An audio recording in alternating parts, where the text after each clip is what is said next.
sayangilah kami dengan iman di hati. Jangan kau robek lagi dengan berdosa kembali.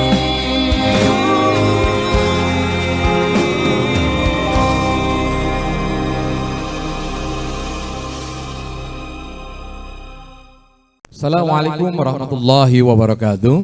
Assalamualaikum wabarakatuh. Alhamdulillahirabbil alamin wassalatu wassalamu ala Rasulillah sayyidina Muhammad ibn Abdullah wala haula wala quwata illa billahil aliyyil azim. Amma ba'du. Alhamdulillah, senantiasa kita panjatkan kehadiran Allah yang telah memberikan kita begitu banyak limpahan nikmat yang tak terhitung jumlahnya. Termasuk hari ini kita bisa berjumpa kembali di Sisa TV bersama dua dai berbagi.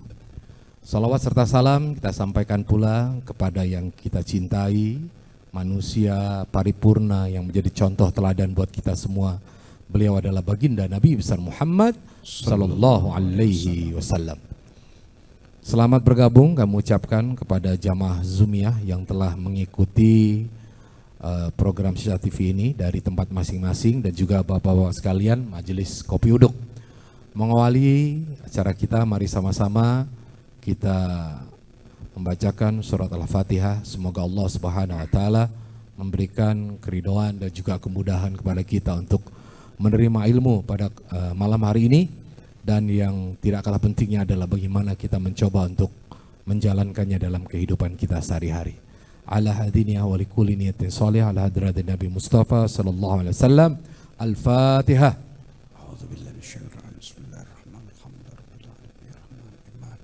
إياك نعبد وإياك نستعين صراط الذين أنعمت عليهم غير المغضوب عليهم ولا الضالين.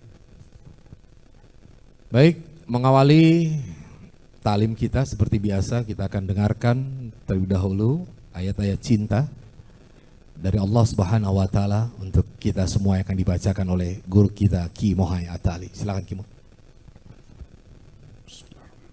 Assalamualaikum warahmatullahi wabarakatuh. أعوذ بالله من الشيطان الرجيم.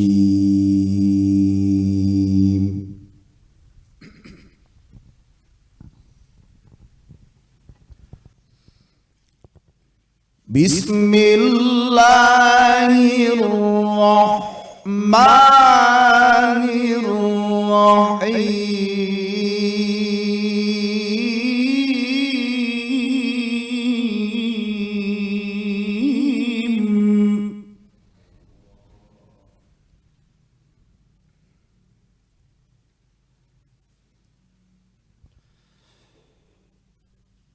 قل اللهم مالك الملك تؤتي الملك من تشاء وتنزع الملك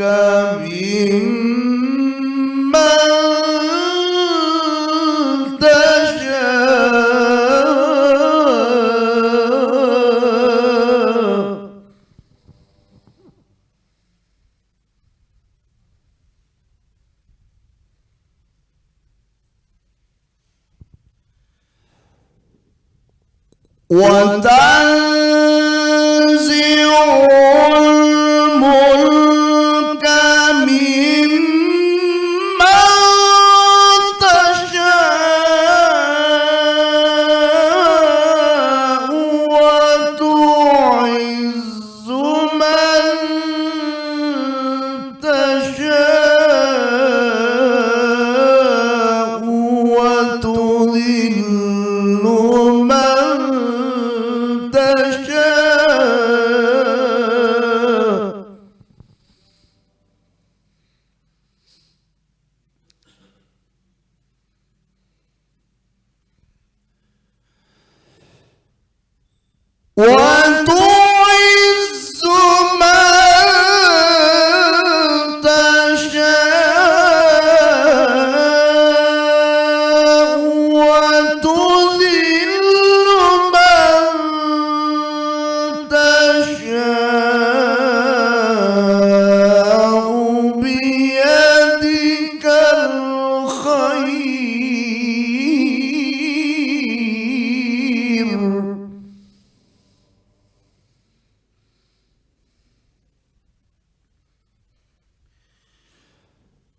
biyadikal khairu innaka ala kulli syai'in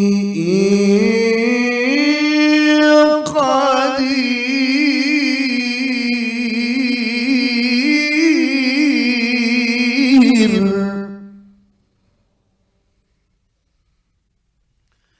Innaka ala kulli syai'in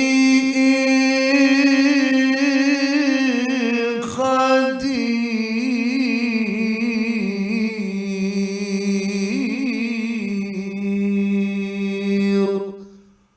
Sadaqallahul azim.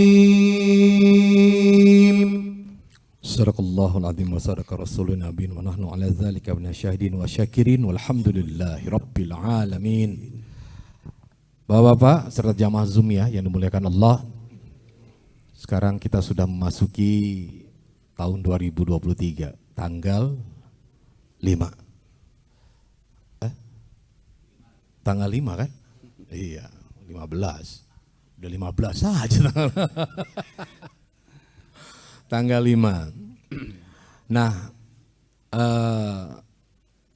mungkin ada perasaan ya, karena kan kita gini, kita itu kan hidup selama ini kan menggunakan hitungan tahun itu adalah tahun Masehi ya Kimo ya. Jadi secara psikologis setiap kali perubahan tahun Masehi itu akan lebih terasa ketimbang perubahan tahun Hijriah. Ya karena kita keseharian tidak menggunakan tahun Hijriah hitungannya.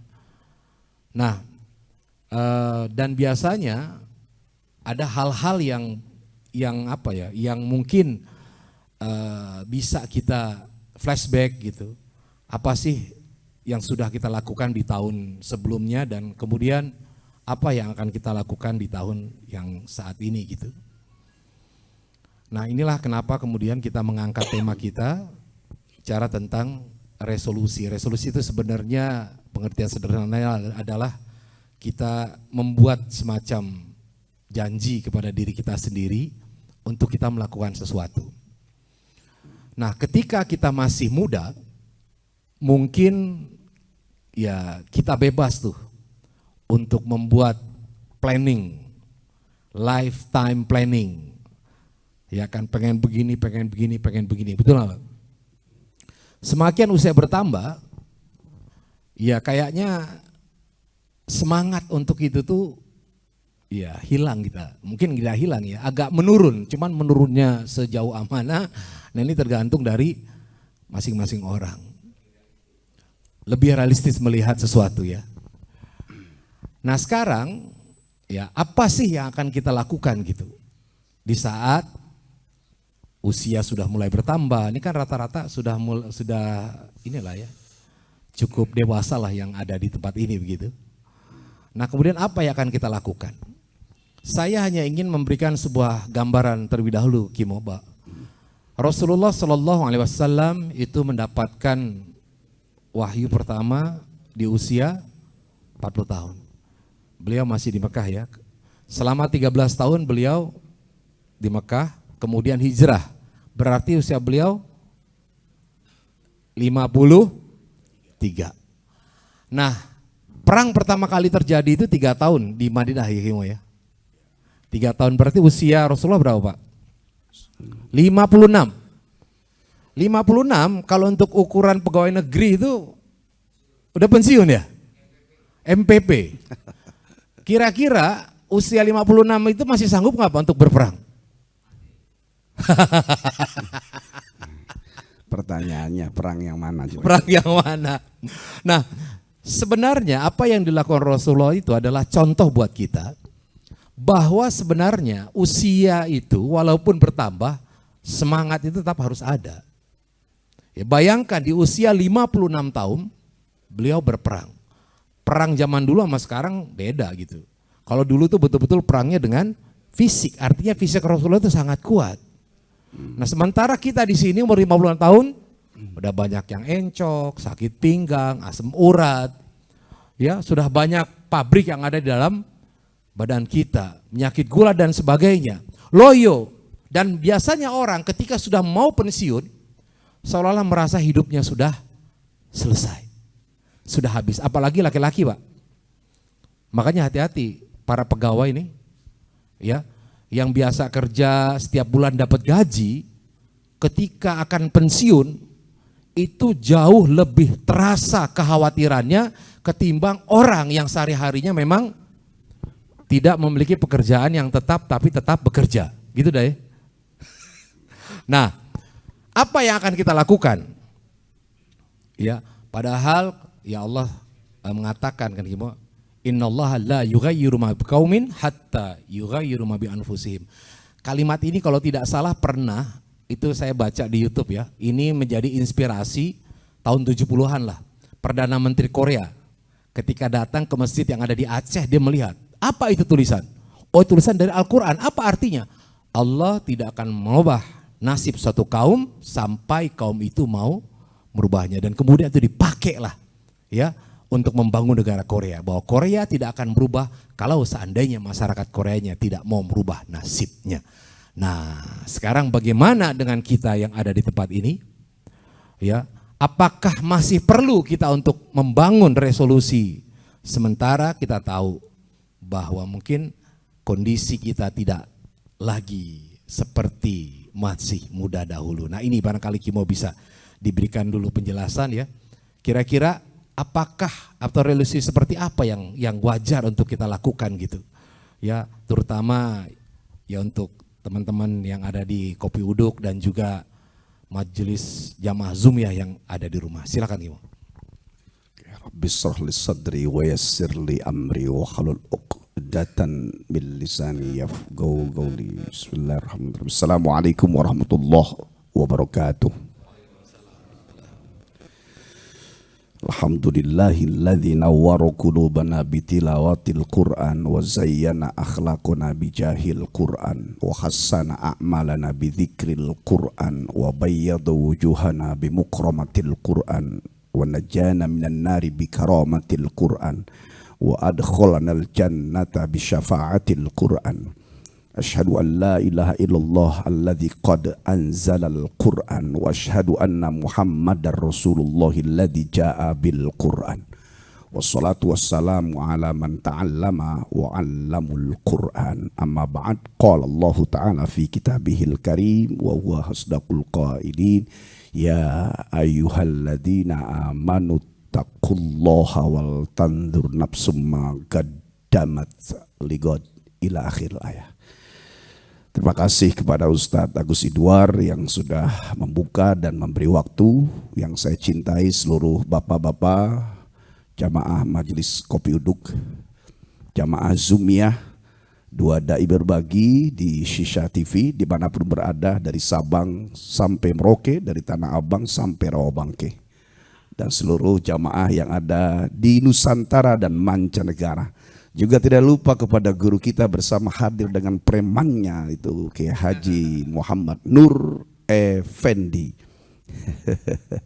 Di situ namanya nyamar. Emang kalau nyamar terus akhirnya nggak kelihatan gitu. Mr. PJR ya. Ya, temennya DLL AJR.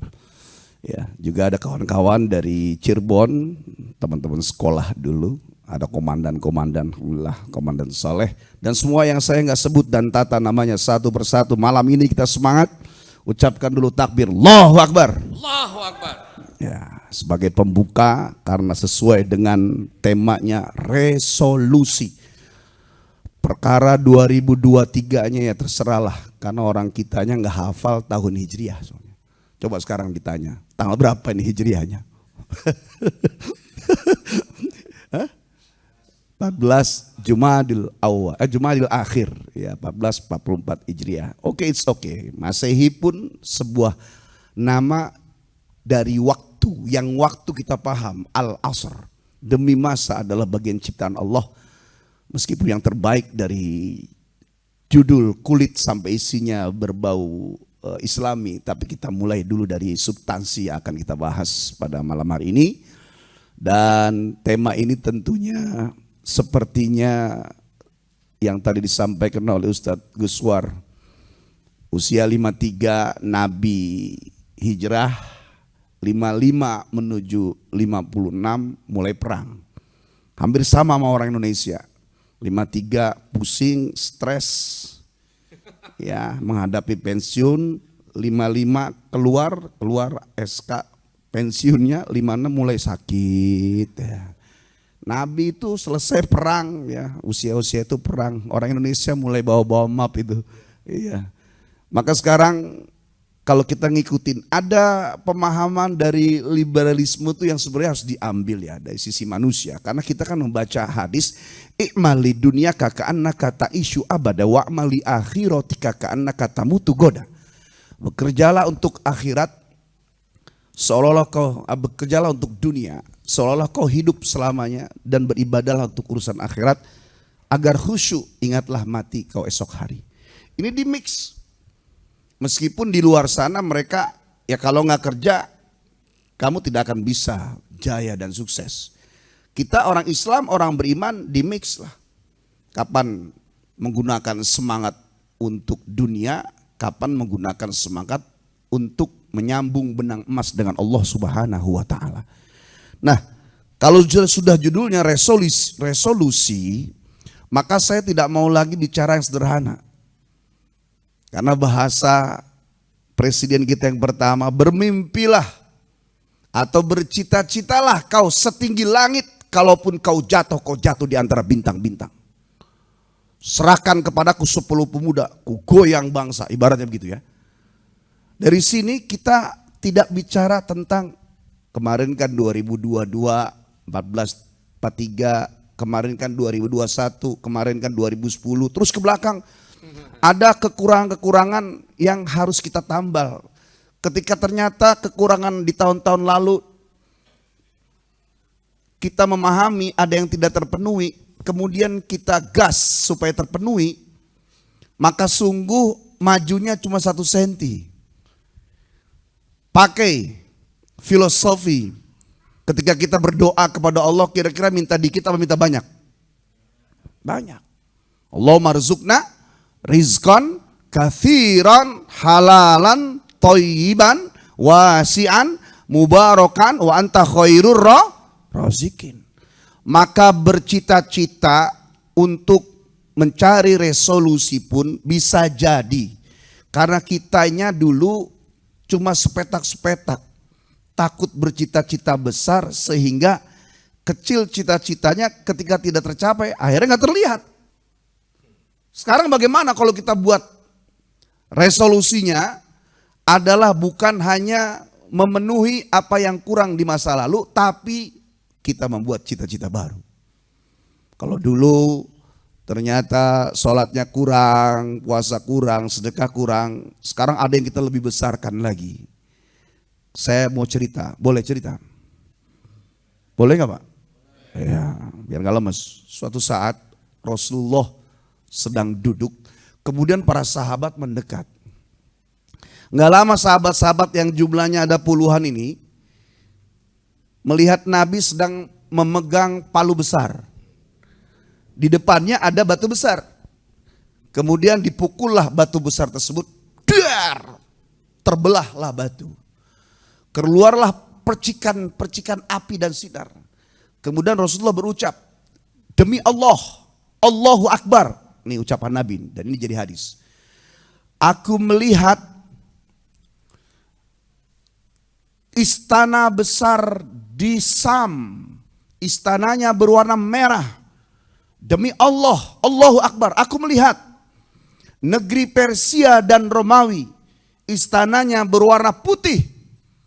Suatu saat bahwa Islam akan menggapai di sana. Nah, ucapan tersebut nyebarlah di Madinah, Pak. Kemudian diolok-oloklah oleh kaum musyrikin yang mendengar, termasuk diantaranya Yahudi sekitar Madinah, bahkan sampai menyebar keluar sana.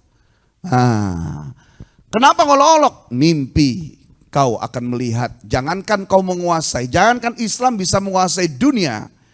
Kau bagaimana bisa melihat istana di Syam, istana di Persia, istana di Rum, istana di Bizantium, istana di Konstantinopel, jarak pandangmu hanya beberapa.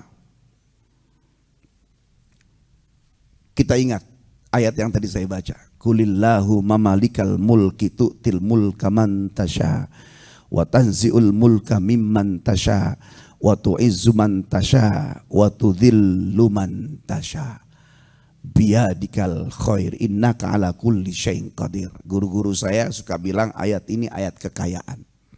26, 27. Boleh ibu-ibu catat 26, 27 ayat kekayaan. Ya. Sampai dibilang ayat ini siapapun yang membacanya dan itu jadi amalan imam-imam atau jamaah habis sholat ya biasanya Pak. Ya kan? Kenapa ayat ini dilambangkan seperti ayat kekayaan? Karena lihat isinya Pak. Dialah Allah. Hai Muhammad, katakan para semua raja-raja, Allah yang memberi kerajaan, Allah juga yang mengambilnya. Allah yang memuliakan, Allah juga yang menghinakannya.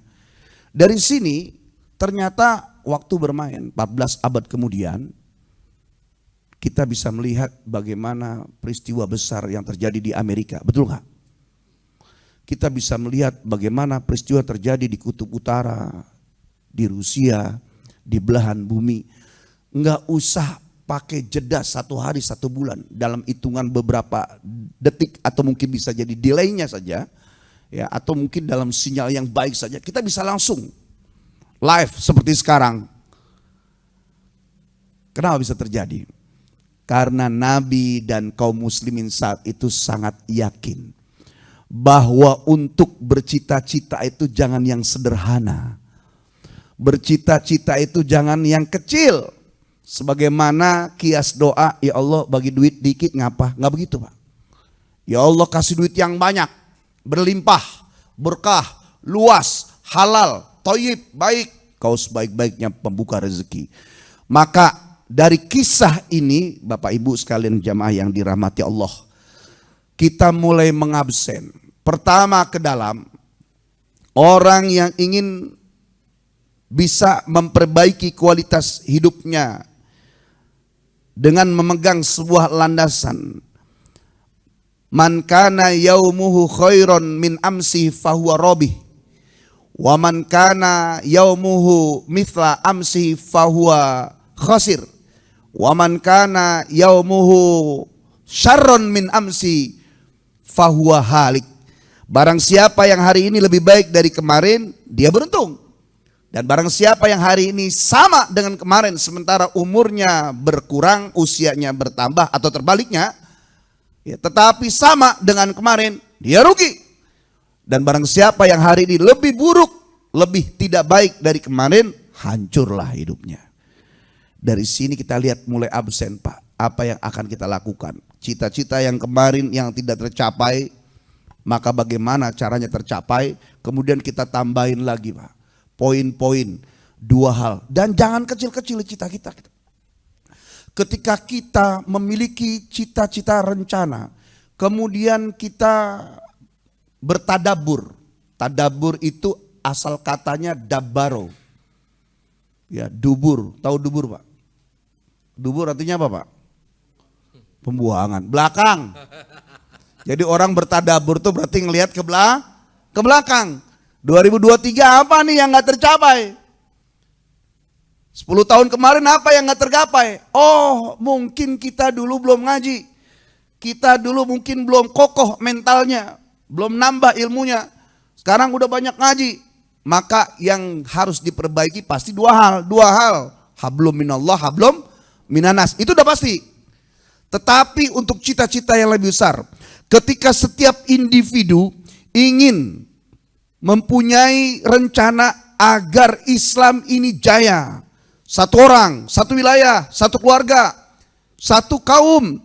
Kemudian membentuk sebuah negara. Negara juga tidak hanya bercita-cita secara fisik saja. Sesuai dengan judul lagu kita. Ya. Lagunya apa? Bangunlah jiwanya, bangunlah. Nah, ini juga jadi resolusi buat pemerintah.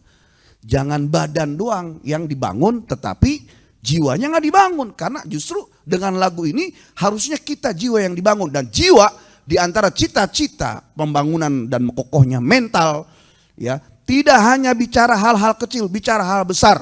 Allah memang menjamin Islam akan terus ada di buminya. Tapi Allah tidak menjamin Islam akan terus ada di bumi Nusantara kecuali kita yang menjaganya. Maka cita-cita, ya, rencana, resolusi yang terbaik dari tahun-tahun terdahulu yang mungkin tertinggal, tidak terpenuhi, maka tahun ini kisahnya dengan tahun Masehi, hakikatnya ya dengan waktu, maka bangunlah cita-cita diri, dimulai dari hal yang terkecil sampai hal terbesar, membangun cita-cita ingin agar Islam ini bisa jaya.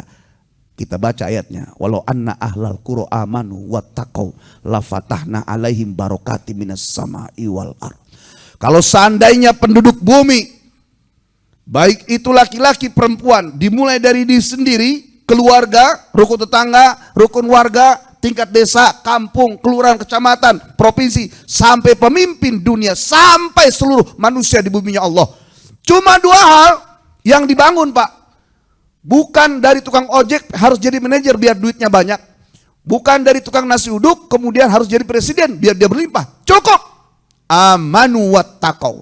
Beriman, bertakwa. Iman, mulut hati perbuatan sama. Bertakwa, melaksanakan perbuatan yang diridhoi oleh Allah, menjauhi apa yang dilarang. Dua ini saja.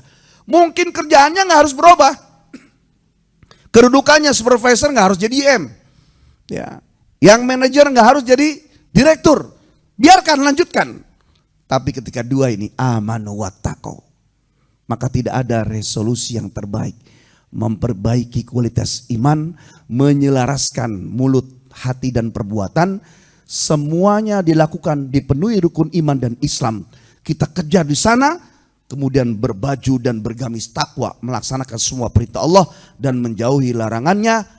La fatahna, kami niscaya buka pintu keberkahan dari langit, dari bumi. Tidak usah harus ganti kerjaan atau bisnis, tambah-tambah suntikan modal. Tapi ketika dua ini dikerjakan, dimanapun kita berada, siapapun dia, kalau sudah dibuka pintu berkahnya, insya Allah dia akan terpenuhi semua apa yang kurang di masa lalu, berganti dengan kesuksesan. Ketika setiap satunya demikian, satu bangsa, satu negara, seluruh manusia di bumi, maka berkahlah satu bumi, turunlah semua dan terpenuhi apa yang dicita-citakan oleh manusia. Masya Allah, luar biasa nih meledak-ledak pada malam hari ini.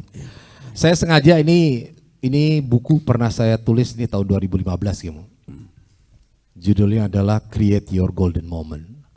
Jadi sebenarnya kalau dilihat dari judul ini, yang membuat Golden Moment itu adalah sebuah peristiwa yang berharga, Pak. Ya kan, gold itu adalah emas, moment itu adalah peristiwa. Nah, create your golden moment artinya bahwa kita punya tanggung jawab untuk membangun ya peristiwa berharga buat diri kita sendiri. Jadi jangan pernah berharap bahwa orang lain akan membangun peristiwa berharga buat diri kita. Ya, kitalah yang akan membangun itu. Nah, permasalahannya kalau tadi Kimo mengatakan resolusi, apa sih ya yang akan kita lakukan? Terkadang kita melihat sesuatu itu, ya bayangannya adalah pengen yang besar-besar saja. Padahal hal-hal yang sederhana barangkali itu memiliki impact yang tidak kecil di mata Allah. Nah, ini yang harus sama-sama kita sadari. Kalau Kimo tadi mengatakan bahwa yang pertama kali adalah keimanan ya. Golden moment juga gitu. Golden moment ini bisa terpenuhi atau didapatkan dengan dua sebenarnya. Yang pertama itu adalah orang yang pandai bersyukur. Ketika dia bersyukur maka dia akan melakukan sesuatu. Ya, jadi bukti orang syukur itu adalah berterima kasih. Dan ketika dia berterima kasih maka dia akan melakukan sesuatu yang terbaik. Ya kan? Kayak misalkan nih, bapak-bapak ada yang ngontrak. Kemudian udah dibayarin sama orang kontrakannya. Kemudian gak cuman itu, dikasih makan setiap hari. Kemudian disediakan fasilitas. Pasti ya orang tadi ini akan menjaga hubungan baik dengan orang yang memelihara kehidupannya. Jangankan manusia, hewan aja Pak, itu pandai bersyukur. Kita lihat lumba-lumba di Ancol, kenapa dia mau lompat? Karena dia bersyukur dikasih makan. Sebagai rasa syukurnya dia mengikuti apa yang diperintahkan oleh pelatihnya. Kira-kira tuh lumba-lumba kalau nggak dikasih makan mau lompat nggak? Bodoh amat, malas bener katanya. Jangankan lumba-lumba yang hewan yang jinak, singa saja yang ganas, ketika dia bergantung sama orang di tempat sirkus, dia mau melakukan perintah pelatihnya. Kenapa? Karena dia bergantung dengan pelatihnya. Tapi coba bapak ya, iseng jalan ke hutan ketemu singa gitu. Wah ada singa nih, gue kasih dia bawa daging. Ya, kira-kira mau nurut gak dia? Yang terjadi apa? Bukan daging yang dimakan, tapi orang yang bawa itu yang dimakan. Kenapa? Karena singa tidak bergantung dengan orang itu di alam yang terbuka. Dia bergantung kepada alam, bergantung kepada Allah. Nah, ketika hewan mampu berterima kasih kepada kita, bagaimana dengan diri kita sebagai manusia yang sudah mendapatkan banyak kenikmatan yang Allah berikan? Saya teringat dengan kisah seorang guru kehidupan saya, Kimo, namanya almarhum Pak Hotman Zainul Arifin. Mungkin saya pernah cerita ya. Beliau ini sungguh luar biasa kehidupannya. Pak Hotman. Ya Pak Hotman. Oh kira Hotman Paris. Terus ya, dia itu umur 19 tahun masuk di Citibank dengan jabatan waktu itu masih office boy, dan umur 37 tahun beliau keluar dari Citibank dengan jabatan vice president. Masuk jabatan terendah 19 tahun, keluar 30 tahun jabatan tertinggi. Nah, apa rahasianya? Ternyata rahasianya adalah dekat dengan orang-orang susah. Sebelum dia sukses mendapatkan pekerjaan itu, dia dagang di Tanah Abang, pasar Tanah Abang, jualan imitasi. Ya, karena dia bilang dia belum tahu tuh, yang akan suka ada penertiban. Ya dia sebagai pedagang baru kan nggak ngeh, datang ditertibkan. Yang namanya imitasi yang ada di meja aja Kimo, ditendang berantakan, jatuh di lumpur-lumpur itu karena kebetulan pada saat itu hujan. Dia bilang, ya Allah, aku tahu engkau sedang bercanda sama diriku, tapi tolong dong bercandanya jangan keterlaluan, kira-kira seperti itu. Nah, ketika barang dagangannya itu berserakan di lumpur, apa yang terjadi? Dia melihat orang-orang susah ikut membantu, memunguti dan mengembalikannya ke tempat semula. Sementara orang-orang yang bermobil hanya lewat di depannya. Dan dia berpikir, oh ternyata memang saudaraku adalah orang-orang yang ini. Dan itu memberikan dorongan kepada dirinya. Selalu ingin dekat dengan orang-orang yang susah.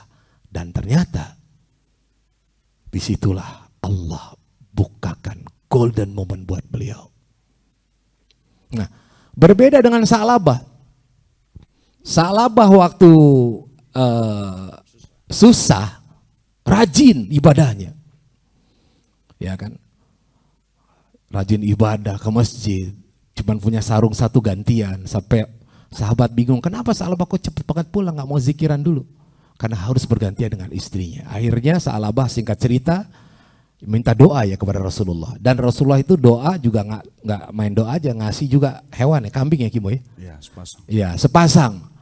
Jadi gitu Pak, kalau mohon doa restu ya, ada bangunan masjid, jangan cuma doa-doa, ngasih sesuatu gitu. Nah akhirnya kemudian dia berhasil menjadi kaya, dan apa yang terjadi? Dia lupa. Nah ternyata Sa'labah, kehidupan susahnya dulu menanamkan kebencian, dendam sosial kepada dirinya. Dan kalau kita lihat, tidak jarang orang justru yang dulunya susah, begitu menjadi kaya, dia malah membenci kehidupannya yang susahnya dulu. Jadi ada dendam sosial. Nah, barangkali ini yang perlu sama-sama kita renungi. Ya wabtaghi fima atakallahu daral akhirah wala tansa nasibaka minad dunya. Carilah kebahagiaan kampung akhirat, tapi jangan kau lupakan dunia. Nah, jangan lupakan dunia. Mari kita membangun golden moment yang terbaik. Yang pertama, selalu bersyukur. Yang kedua, meningkatkan sensitivitas hati, keimanan kepada Allah Subhanahu wa taala. Nah, itu juga berpengaruh ya pada setiap kita ini. Kadang bahkan Pak, yang membuat kita bisa kuat jalani hidup ya, secara realita yang terjadi di luar dan dalam hati, yang membuat kita mampu menapaki bahwa dunia ini ad-dunya darul imtihan, ad-dunya mazra'atul akhirah, dunia adalah ladang ujian, dunia adalah ladangnya akhirat, dengan segala macam pernak-pernik romantika, problematika yang kita alami, tapi kita terus saja jalan. Kira-kira apa yang membuat kita bisa jalan ke depan, Pak? Ya. Ada yang nyaut nggak kira? Roja, ya, hope, harapan. Ya. Kayak kita mau datang ke rumah orang nih, ya mudah-mudahan orangnya ada dah. Jalanannya jauh, kemudian juga hujan, terik, panas, jalan aja kita. Padahal orangnya, tetangga aja udah tahu orang itu nggak ada di rumah, karena kita ada harapan, Pak. Gitu loh. Tapi berbeda harapan ketika menjalani hidup yang memang memakan waktu dan tahun itu.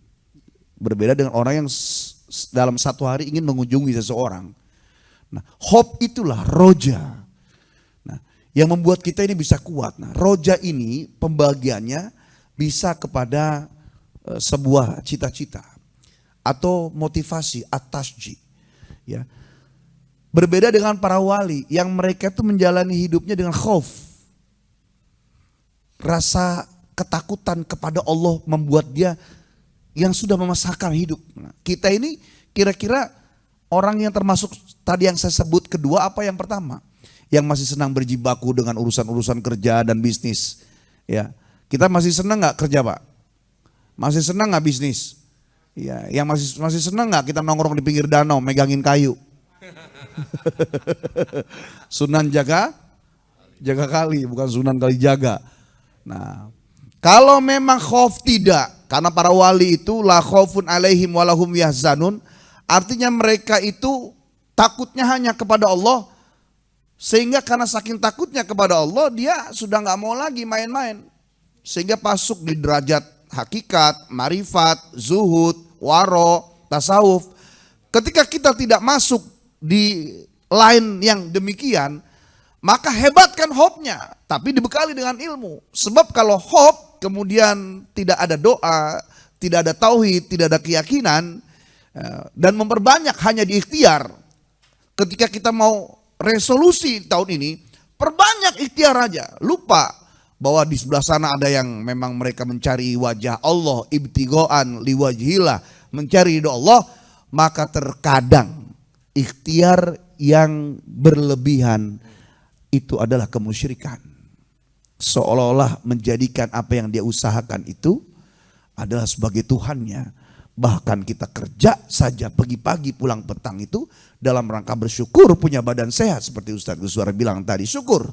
Yang kedua, kita kerja pun pagi-pagi pulang petang dalam rangka menunggu waktu-waktu sujud kita kepada Allah.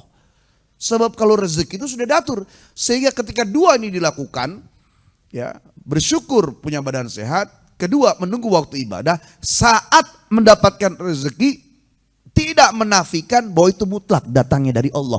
Tetapi untuk bercita-cita, punya hope, punya rancangan, punya planning, ya, punya sesuatu yang dia diwacanakan ke depan. Ayatnya tadi, wabtaghi fima ataqallahu darul akhirata wala tansa nasibaka minad dunya. Cari oleh akhirat, tapi karena kau masih di dunia, jangan lupa urusan duniamu. Ketika kau masih di dunia dengan cita-citamu, hebatkan duniamu. Tapi jangan lupa, ujungnya semua bisa mengarah menjadi hebat kita menuju akhirat. Begitu. Semua kita punya cita-cita. Betul apa tidak? Semua kita punya kenangan dan memoriam pada hal yang tidak tercapai. Kalau menggunakan dalil itu memang sesuai dengan tempatnya.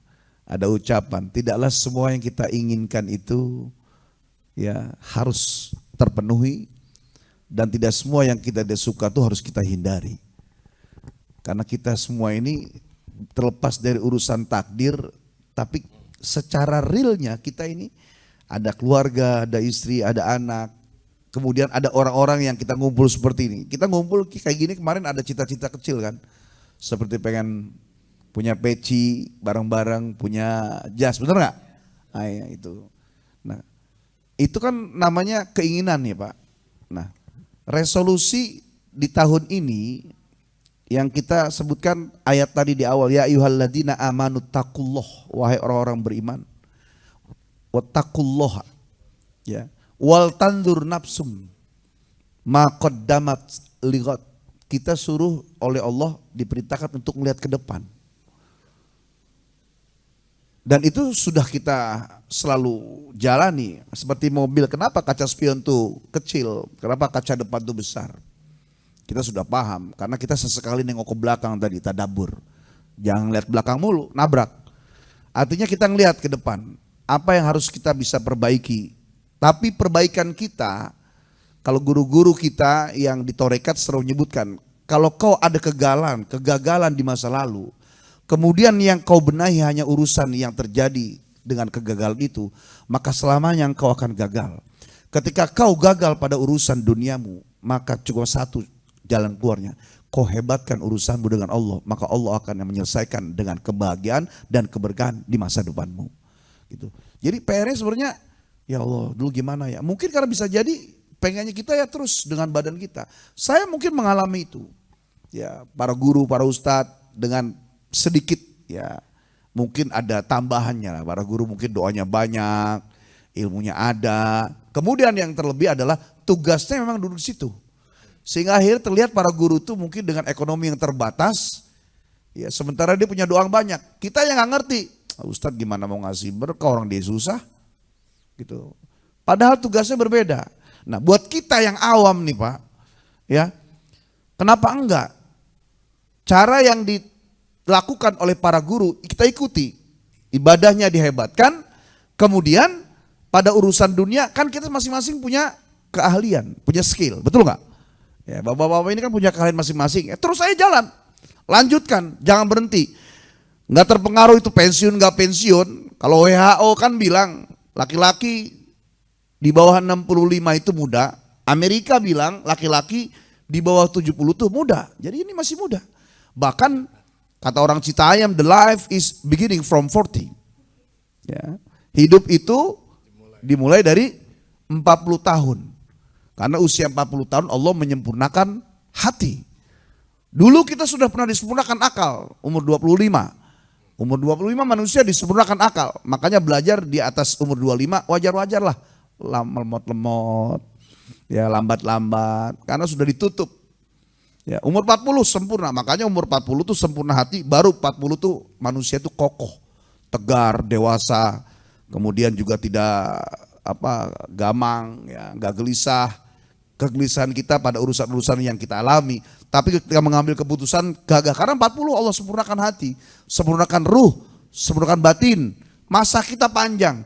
Meskipun di-warning oleh baginda Nabi bahwa umur umatku itu baina sittin wa sab'in. Umur umatku antara umur 60 sampai 70, lebih dari itu bonus. Tetapi bukan hasil yang hanya dilihat oleh Allah. Allah sangat menghargai setiap proses yang dilakukan oleh manusia. Maka supaya berharga setiap proses-proses itu, belajarlah kita menulis Bapak. Kertas, saya mau memperbaiki ini. Yang paling utama adalah perbaikan pada urusan hubungan dengan Allah. Bapak sebagai apa? Lanjutkan. Nah, kita berjalan bersama-sama. Iya. Nah, ini ada kisah juga ya. Suatu saat ada orang, kayaknya saya udah pernah cerita belum ya? Ceritain lagi aja nggak? Ya, saya masih dengerin kok. Udah aja Pak RW. Emang cerita apa Pak RW? Jadi usia itu tidak menghambat orang untuk melakukan sesuatu kebaikan sebenarnya. Ya kan, suatu saat ya bagi yang belum pernah mendengar gitu, seorang raja kan Kimo melihat seorang kakek yang sedang menahan pohon duren. Si raja itu bingung gitu, ini kakek ngapain nanam pohon duren? Dia makan juga nggak akan bisa. Paling dia mati duluan sebelum duriannya itu berbuah. Terus dia bertanya, ngapain kek? Ini nanam pohon duren. Oh, buat apa? Kakek kan juga umurnya ya udah tua nih, nggak mungkin bisa ngerasain buah durennya. Dia marah tuh. Sembarangan kamu. Gue nanam ini bukan untuk gue, tapi untuk anak cucu gua. Tuh ada hope. Wah, terinspirasi tuh si raja tadi kan. Kemudian dia bilang luar biasa nih kakek. Dia suruh tuh pengawalnya, kasih tuh hadiah. Dikasih hadiah uang. Pas dilihat kakek bilang, oh belum juga berbuah, udah dapat hasilnya gitu kira-kira. Tawa dong Pak. Nah, jadi di usia tua, nah saya ingin membandingkan dengan orang tua saya sebenarnya. Ini saya merasakan kenapa laki-laki itu terkadang dia lebih cepat, ya kan usia hidup laki-laki itu sebenarnya lebih pendek daripada perempuan. Karena laki-laki kalau sudah pensiun Pak, merasa dia sudah tidak bisa berbuat apa-apa lagi. Satu itu. Iya, Yang akhirnya yang kedua? Yang kedua, ya sering disakiti oleh sebelahnya bagaimana? Oh, gitu ya. Iya. Tersiksa jadinya. Itu wakilin RW. Jadi saya melihat betul sampai-sampai waktu itu yang namanya makanan di meja dia nggak mau sentuh lagi. Ya Kimo, dia biarkan dulu semuanya makan gitu. Ya karena mungkin orang tua saya itu ayah saya merasa bahwa apa yang dia dapatkan, apa yang ada di atas meja ini bukanlah hasil jerih payahnya. Tapi Pak, sebenarnya ada yang tidak disadari bahwa anakmu yang sudah berhasil, anakmu yang sudah sukses, itu adalah hasil kerja yang kau lakukan selama ini banting tulang. Saya dulu waktu kecil ketika ayah pergi belum bangun, ketika pulang sudah tidur tidak melihat. Ya tapi itu sekali lagi bahwa orang tua terutama ayah kalau sudah tidak bisa menghasilkan apa-apa cepat sekali ngedropnya. Sementara kalau ibu itu kan punya semangat hidupnya tinggi. Dia pengen melihat siapa anaknya besar.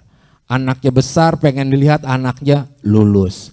Pengen melihat anaknya wisuda. Setelah itu pengen melihat anaknya nikah. Setelah nikah pengen melihat cucunya. Sudah punya cucu pengen melihat lagi cucunya. Sekolah begitu terus. Sehingga semangat hidupnya itu terus terbangun. Dan itu mempengaruhi kepada keberhasilan dan panjang umurnya. Nah ini justru yang ingin saya tanyakan. Apakah ada takdir kaitannya tadi dengan semangat hidup yang tinggi gitu? Habit lah. Jadi kalau tadi disebutkan bahwa kenapa sih laki-laki tidak sepanjang usianya perempuan gitu loh. Ya. Karena secara umum ya bahwa laki-laki itu beban berat tuh ya dilakukan dengan badannya, tapi semua keperdiannya dia telan dalam. Dia telan bulat-bulat. Benar gak Pak? Iya, benar gak? Iya. Apa setiap kerjaan di mana ngeluh kemudian ditumpahkan di rumah? Ya RW? Enggak, bukan pengalaman. Berarti ente juga pengalaman tuh. Laki-laki, itulah laki-laki. Justru kalau apa-apa tumpah ke rumah berubah dia dari laki-laki. Laki-laki berat, diomelin bos segala macam, ambil rumah dia nggak keluar. Sehingga banyak hal-hal yang dia hajar ke dalam. Sekarang contoh, perempuan kesel ngomong, suka ngomong, muntah aja gitu. Dan itu ada istilah ngomong gini, kenapa sih apa-apa ngomel keluarin, biarin daripada ganjil dalam hati kan gitu. Itu pengaruh Pak. Nah saya melihat orang-orang tua yang usia 85, 90, Mbah apa rahasianya? Nerimo, ikhlas. Ternyata ketika kita ini tidak menerima di sini dengan apa yang kita lakukan, itu akan membuat kita malah terpuruk. Kita berbuat, bergerak, hebat, berjuang, kemudian ternyata gagal, dia gak indahkan ini gagal, saya harus jalan terus. Dua hal, pasti dia akan berhasil. Yang kedua, ketika tidak berhasil pun bahwa kegagalan itu bukanlah sebuah hal yang membuat kita di kiamat. Karena kita sering membaca quotes, kegagalan adalah keberhasilan yang tertunda. Dan itu benar, bukan hanya quotes sebuah kalimat saja. Ya, bahwa kita itu kuatnya Pak menjalani hidup karena punya cita-cita yang terus ingin dibangun. Kita bisa sehat badan karena kita mengeluarkan ala ibu-ibu. Cuma kalau ibu-ibu di Jerman ya, bukan di sini. Di demo lagi ibu sini. Ketika ternyata nggak suka dikeluarkan, Cuma kalau mungkin kaum Hawa mengeluarkannya kepada manusia, laki-laki harus berbeda dong. Bagaimana mengeluarkannya? Kepada Allah. Ini sebuah kias filosofi. Adukan dia di malam hari. Ya Allah. Ya Allah, aku tidak mau mengadu kepada manusia. Karena baru satu kalimat keluar sudah banyakkan dia aduannya ya Allah. Maka hanya kepadamu. Dan itulah makna sabar. Syukur atas semua yang dia lakukan dengan segala kegagalannya. Sabar atas semua yang dia terima dan dia keluhkan hanya kepada Allah Subhanahu wa taala. Dan terus berjalan ke depan. Hope. Harapan, roja, kekuatan, sebuah cita-cita yang hanya tumpahkan kepada Allah. Kalaupun dia bergerak, ya karena dia bisanya itu sambil menunggu waktu ibadah, rasa syukurnya. Kalau ada kesempatan lagi, dia terus bergerak, mencari jalan yang lebih baik. Hijrah, bergerak. Inna fil harokah barokatan. Sesungguhnya di dalam berkah ada ya pergerakan. Dalam pergerakan ada berkah. Jadi nggak penting pindahnya di mana. Kalau kita mau ngikutin gaya orang di luar Islam, mungkin bisa Pak. Tapi beda soalnya Pak, jalurnya Pak. Ustadz, kenapa sih orang di luar Islam itu, ada pertanyaan seperti ini. Ini orang Nasrani, tapi meskipun dia Nasrani, dia suka berbagi. Orang yang baik Ustadz. Orang yang baik, sopan kalau ketemu di jalan, segala macam. Ya, senang berbagi, senang sedekah lah gitu. Ini yang baik-baik kayak gini, saya lihat dia puluhan tahun Ustaz orang yang baik. Kira-kira kayak gini emang masuk neraka juga? Hah? Itu pertanyaan yang kalau tidak salah, ya sempat saya dengar di channel YouTube salah seorang yang akhirnya dia merasa ketidakadilan. Iya. Dia murtad akhirnya. Iya. Dengan pertanyaan tadi gitu. Iya. Lanjut tuh nih. Lanjut dong. Lanjut ya. Kemudian Allah menjawab ya secara bahasa gampangnya kita. Orang di luar Islam itu mereka kalau baik langsung dibalas Pak. Kalau disedekah dia akan dibalas dan diganti. Makanya kalau ada orang di luar Islam sedekah kaya. Gitu. Kalau dia baik dia akan diganti dengan kebaikan orang lain langsung di depan mata. Ya, nazroh dengan mata kepala. Bukan dengan basiroh, dengan mata hati. Jadi kita nggak usah ngiri dengan mereka. Nah, orang Islam itu tentatif. Semua kebaikannya itu akan Allah balas nanti di akhirat. Kalaupun di dunia sekedar untuk menjaga iman dia. Jadi kalau ada orang Islam kaya karena sedekahnya, karena ibadahnya, karena buat baiknya. Tetap bagi Allah itu cuma DP doang, persekot Pak. Ternyata ada yang tidak dibalas. Udah ibadah, sedekah, kok gini-gini aja. Berarti sama Allah kita termasuk orang yang dipilih oleh Allah untuk dibalas nanti di akhirat. Amin ya Rabbal Alamin. Maka kita nggak terpengaruh. Sholat kita bukan untuk kaya. Puasa sedekah kita butuh untuk kaya. Kita terus bergerak dengan cita-cita kita. Ya, innamal usri yusra. Allah sisipkan kemudahan di antara kesulitan-kesulitan. Bukan diberikan kemudahan setelah kesulitan. Disisipkan kemudahan-kemudahan yang kemudahan itu sebenarnya lebih besar daripada ujiannya. Ya, sampai akhirnya selesai kesulitannya berganti dengan kemudahan yang besar. Terus saja dengan harapan yang kuat. Yang kita bangun adalah harapan. Dipertahankan harapan itu. Kemudian dihebatkan takutnya hanya kepada Allah. Kalau ilmu dunianya tetap dirancang Pak. Man aroda dunia fa'alaihi bil ilmi wa man aroda al akhirata fa'alaihi bil ilmi wa man aroda huma fa'alaihi bil ilmi. Mau ilmu, mau dunia pakai ilmu dunia, mau akhirat pakai ilmu akhirat, mau kedua-duanya pakai dua ilmu dunia dan ilmu akhirat. Tapi jangan pernah lupa bagi orang Islam itu ada nilai ujian yang secara logika kadang suka berbalik. Apa yang kita sangka baik ternyata tidak baik di hadapan Allah. Apa yang kita sangka buruk padahal baik menurut Allah. Misteri inilah yang kita tidak boleh ambil keputusan dan kesimpulan. Yang jelas lakukan apa yang harus dilakukan. Lakukan bagian mana yang termudah. Lakukan apa yang di depan mata. Yang baik-baik, yang tidak baik singkirkan. Yang harus dihebatkan adalah kewajiban kita sebagai hamba. Kemudian kepada manusia penuhi kewajiban, secara otomatis akan terpenuhi hak dan kewajiban kita sendiri. Masya Allah. Oke, dari tadi kita ngomong terus nih. Coba ada yang mau bertanya? Nah, silakan. Bismillahirrahmanirrahim. Assalamualaikum warahmatullahi wabarakatuh. Assalamualaikum warahmatullahi wabarakatuh. Sebelumnya mohon maaf Ustadz Agus Idwar datang terlambat nih. Jadi saya kepikiran tadi, waduh saya soal adab nih. Mudah-mudahan Allah ampuni gitu saya datang ke majelis telat. Amin. Amin. Juga mohon doanya kalau Ustadz Idwar besok mau sidang, saya juga ujian semester itu sama dosen S2. Ya. Terkait tadi Ustadz Wahai menyampaikan tentang al-khauf dan roja, ini juga memang dipakai oleh para kekasih-kekasih Allah di seluruh kitab tasawuf, baik itu Risalatul Mu'awanah, Hikam, pasti kata-kata al-khaufu disandingkan dengan kata ar-roja. Maka untuk menjadi kekasih Allah, di samping mereka takut kepada Allah, harapan mereka adalah untuk dicintai Allah Subhanahu wa taala. Cerita saya dulu, saya takut banget sama guru saya di pesantren gitu. Tapi saya diajak ngaji itu dari habis Isya duduk begini, nggak boleh bergerak sampai jam 12 siang. Nggak ada istirahatnya. Dari habis Isya sampai jam 12 siang duduk gini.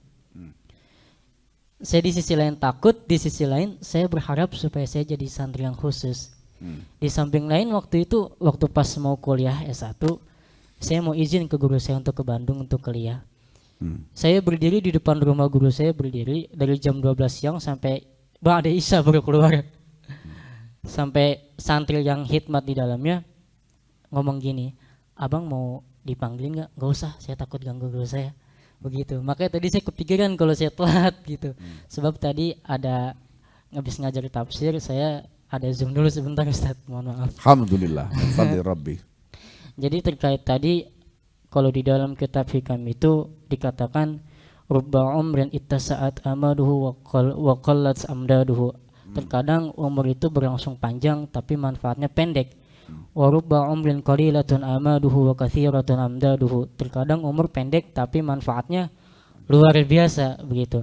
Maka di dalam kitab Hikam karangan Ibnu Athaillah As-Sakandari dikatakan man asyraqat bidayatuhu asyraqat nihayatuhu. Kalau kita mulai sesuatu di awalnya itu dengan sesuatu yang terang, yang baik, maka akhirnya itu pasti akan baik, akan terang. Dan terkait tadi keimanan, di dalam kitab Al-Yaqut An-Nafis fi Madhabi Ibni Idris karangan siapa Al-Sayyid Ahmad bin Umar As-Syatiri, beliau mengatakan beresolusi itu jangan tentang sesuatu yang wajib, sebagaimana kita menginginkan entar di 2023 saya mau sholat 5 waktu, sebab ini udah sesuatu yang wajib. Jangan juga beresolusi tentang sesuatu untuk meninggalkan sesuatu yang haram, karena ini memang kewajiban kita untuk meninggalkan sesuatu yang haram. Dan jangan juga untuk beresolusi untuk sesuatu yang mubah sebagaimana nazar yang dikatakan Sayyid Ahmad. Tapi beresolusilah tadi kata Ustadz disampaikan tentang keimanan, tentang bagaimana kita memperbaiki akhlak kita yang bernilai ibadah, resolusi itu. Maka di tahun 2023 ini kita menghadapi banyak persoalan nantinya. Di Quran Allah menyatakan wa minan nasi may yu'jibuka fil hayatid dunya wa fil hayatid dunya wa minan nasi may yu'jibuka qawluhu fil hayatid dunya wa yashhadullaha ala ma fi qalbihi wa huwa aladul hisab.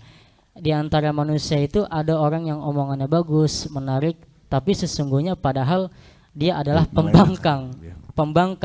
Dia menyebut nama-nama Allah, bersaksi atas nama Allah. Ini yang akan kita hadapi nanti di tahun 2024 gitu. Iya. Gitu. Asadul. Masya Allah. Ustaz Zaki. Ustaz Zaki itu sebenarnya ini bukan bertanya beliau menyampaikan pandangan. Pak, Bagus untuk melengkapi ya. silakan. Ya baik, sebutkan sama Ustaz Zaki sambil nunggu Bapak sekalian kita akan tanggapi. Ya. Baik, terima kasih Ustadz. Ya. Bismillahirrahmanirrahim. Assalamualaikum warahmatullahi wabarakatuh. Assalamualaikum warahmatullahi wabarakatuh. Saya mungkin mau bertanya dua. Jadi yang pertama terkait dengan tadi resolusi ya. Jadi makin kita berumur, Ustadz tadi sudah sampaikan bahwa kita ini juga mungkin makin matang, mungkin banyak pengalaman dan makin realistis tadi, mengapa saya menyebutnya begitu. Karena begini, tadi kan untuk untuk urusan dunia pakailah ilmu dunia. Nah, di dunia ini ada satu ilmu yang pengaruhnya besar sekali. Ilmu itu namanya ilmu mekanika. Jadi Newton yang mencetuskan. Jadi kalau ada gaya, maka gaya itu resultantenya, hasilnya akan bisa diukur. Jadi kalau dalam ilmu manajemen, alokasi, resources, nanti jadinya kan ada output, ada outcome. Lebih jauh lagi ada impact dan sebagainya. Itu semuanya bisa diukur. Nah, dari situ kita memahami atau membaca ada satu keterbatasan. Baik keterbatasan sumber daya tadi atau keterbatasan waktu, tapi itu bisa kita atur untuk mendapatkan hasil tertentu. Jadi sebetulnya yang ingin saya tanyakan adalah bahwa hasil itu juga bisa kita prediksi. Jadi kita misalnya berharap, kalau mungkin yang usaha ya, kita ingin misalnya ada keuntungan bertambah dan sebagainya, maka itu pasti modal harus ditambah. Kira-kira begitu. Nah, yang ingin saya tanyakan adalah, jadi ini ada harapan yang kemudian kita tahu ada batasnya. Dan ketika kita merencanakan sesuatu atau berharap sesuatu, kita juga belajar bahwa kita boleh optimis tapi tidak boleh terlalu optimis. Karena kita sudah melihat kira-kira setahun ke depan, 2023 ke depan itu seperti apa. Parameternya kan juga sudah banyak yang kita lihat. Nah, artinya kan begini, kita tahu misalnya 2023 katanya akan lebih sulit daripada 2022. Nah, kita berusaha dengan segala daya, tapi kita sudah tahu kira-kira ujungnya akan sampai gambarannya ya mungkin hanya 1 atau 2 step maju. Tidak akan banyak perubahan, ada perbaikan di beberapa hal. Nah, itu yang pertama. Jadi ketika kita menaruh harapan, membuat resolusi, pengalaman kita atau pengetahuan kita membatasi itu. Jadi kita mungkin kalau menaruh terlalu tinggi nanti dianggap berkhayal. Tidak realistis itu. Nah, yang ingin saya tanyakan, apakah dalam buat resolusi itu kita bisa menempatkan parameter-parameter itu dan kemudian mengatakan inilah resolusi saya, inilah harapan saya, setidaknya untuk setahun ke depan. Itu yang pertama. Kemudian yang kedua terkait dengan doa tadi. Karena tadi ada pemahaman itu. Kadang-kadang kalau kemudian kita berdoa tadi, seperti tadi Ustadz membacakan ayat, bahwa ini ayat untuk mendatangkan kesejahteraan lah, kira-kira begitu ya. Nah, kesejahteraan itu yang disampaikan dalam ayat itu kadang-kadang ketika kita dianjurkan untuk membaca, itu kita malah ragu. Ini baik atau tidak untuk dibaca. Misalnya saya kasih contoh doanya Nabi Sulaiman. Mohon maaf kalau agak salah ya. Robi firli wahabli mulkan layam bagi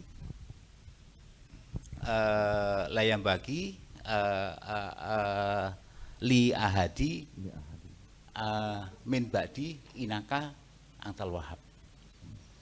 Jadi kita meminta sesuatu yang mohon ampun Bapak ya, meminta diberikan kerajaan atau katakanlah kemakmuran atau kekayaan melebihi yang kalaupun nanti kita sudah tidak ada orang lain lagi yang bisa mencapainya. Nah, mungkin keterbatasan kita sebagai manusia ya, kita merasakan ini apakah doa pantas kita bacakan. Mungkin Nabi Sulaiman iya, tapi kalau kita apa pantas kita baca doa seperti itu, berharap pada Allah sampai setinggi itu ya, setinggi itu. Nah, itu saja pertanyaan saya, Ustadz. Terima kasih. Wassalamualaikum warahmatullahi wabarakatuh. Waalaikumsalam warahmatullahi wabarakatuh. Ayo silakan Ustadz Guswar. Iya, kalau bicara parameter kan memang dari sisi ilmu manajemen itu memang harus ya Pak ya. Ya, kita menentukan ukuran-ukuran keberhasilan dalam melakukan setiap kegiatan, dan bahkan tidak hanya dalam urusannya keberhasilan, bahkan resikonya pun itu harus kita ukur, makanya ada risk management. Nah, kalau saya membuat buku judulnya Manajemen Dosa, Pak. Sama juga itu. Manajemen dosa itu kan bukan ngajarin orang untuk bikin dosa sebenarnya. Tapi bagaimana kemudian kita memahami potensi yang ada pada diri kita, potensi untuk melakukan sebuah kesalahan, dan kita berupaya untuk mengatasi itu gitu. Supaya apa? Supaya hal-hal yang negatif itu tidak keluar. Nah, ketika hal yang negatif tidak keluar, otomatis yang muncul adalah hal-hal yang positif. Nah, kalau saya sih melihat ya Kimo, bahwa manusia itu dibebaskan untuk membuat sebuah rencana. Tapi hasilnya Allah yang menentukan. Justru kalau kita tidak punya rencana, ya malah kita akan tidak semangat dalam melakukan pekerjaan. Orang yang apa adanya aja deh, gimana besok deh. Ya udah, biarin aja jalan begitu. Biarkanlah mengalir. Ya, kita tidak menyalahkan kalau seandainya ada orang yang memang falsafah hidupnya mengikuti air katanya. Ya udah, ya let it flow, biarkan itu mengalir, terserah nanti akan dibawa kemana. Nah, tapi sekali lagi ketika kita bicara mengenai create your golden moment, yang berhak untuk menentukan nasibmu adalah diri kita sendiri. Dan ada parameter ukuran-ukurannya yang memang harus kita lakukan. Dan saya pikir ini adalah satu hal yang memang wajar untuk dilakukan. Tapi, nah ini saya kembali ke cerita Pak Hotman, Pak. Dia itu adalah seorang bankers. Ya, biasanya bankers itu perhitungannya udah tepat, ketat. Suatu saat dia ingin membuat sebuah kegiatan. Ya, di Cinangka dia punya tempat buat ngasuh anak-anak. Ya, dia persiapkanlah makanan itu. Secara kalkulasi, oke lah ini sudah cukup. Tapi ternyata pada hari H, masyarakat yang datang jauh melebihi apa yang dia siapkan. Apa yang dilakukan? Dia kemudian berbicara sama dirinya. Hai Hotman, kau kira dirimu hebat. Kau seorang bankers. Kau kira kau bisa mengatur sesuatu. Ternyata untuk menghitung jumlah penyediaan makanan saja kamu tidak sanggup. Dan ini tidak mungkin lagi kemudian dia harus mencari makanan. Dan apa yang terjadi? Ini yang luar biasa, Kibo. Tidak ada yang bisa dilakukan selain kemudian dia berdoa. Dan apa yang terjadi pada saat itu? Ya, itu kan namanya kalau ayam itu kehitung ya Pak ya, potongan-potongannya. Udah kebaca nih antara ayam dengan orang yang datang. Tapi Allah punya cerita yang lain. Ketika ternyata dia merasa dirinya lemah, kemudian akhirnya diserahkan semua kepada Allah. Dan apa yang terjadi? Masya Allah, semua orang mendapatkan makanan yang cukup. Walaupun dalam kalkulasinya ini pasti akan kurang. Nah, apa hikmahnya? Yang pertama, ya dia tidak merasa hebat dengan kalkulasi yang ada di otaknya. Yang kedua, ujung-ujungnya adalah dia ingin berbicara kepada dirinya bahwa engkau bukan siapa-siapa. Yang besar hanyalah Allah.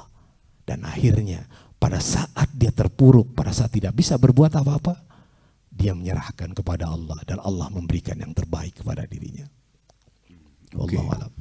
Ya, saya hanya nambahkan bahwa ad-dunya sijnul mu'min wa jannatul kufar. Dunia itu penjaranya orang beriman dan surga bagi orang-orang yang kafir. Jadi sudah bagus sebenarnya dari semua cita-cita dan pekerjaan bisnis kita itu berjalan sesuai dengan rencana. Karena aslinya ya kita itu sebenarnya diperintahkan untuk ya ibadah. Ya, diminta oleh Allah tuh ya mengingat Allah. Ittaqillah haitsuma kunta, bertakwa kepada Allah, suruh zikir dimanapun berada aslinya. Ternyata dipakai buat bekerja sehingga banyak yang lalai. Sementara orang-orang yang di luar itu mereka sampai berlebihan, sampai sekaya-kayanya. Meskipun dari orang-orang kita juga ada yang kaya. Ya, seperti siapa? Elon Musk ya. Elon Musk tuh dari mereka tuh harta kekayaannya di tahun 2021 tuh kurang lebih hampir 4.000 triliun ya.